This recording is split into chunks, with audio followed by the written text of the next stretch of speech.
পড়তে বসলে আমার দুনিয়া রাজকবি কথা সব মনে পড়ে। দেয়ালে একটা টিকটিকি দেখলে মনে পড়ে ওর লেজটাতে একটা গুঁতা দিব নাকি যেন ওর লেজটা খসে পড়ে।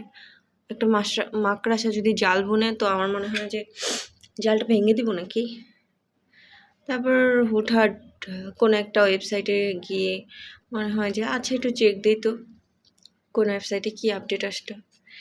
বিশেষ করে আগে তো ফেসবুকে চাইতাম, এখন ফেসবুকে চাই না। জানি না কেন সবকিছু শুধু পড়তে বসলেই ভালো লাগে, অন্য কোনো সময় ভালো লাগে না। লাইক পড়তে বসলে মাথায় দুনিয়ার হাবিজাবি কথাবার্তা আসে ঘুরে। মনে হয় এখন যদি না পড়ে অন্য কিছু করতাম তাহলে হয়তো বা আরেকটু বেশি ভালো লাগতো।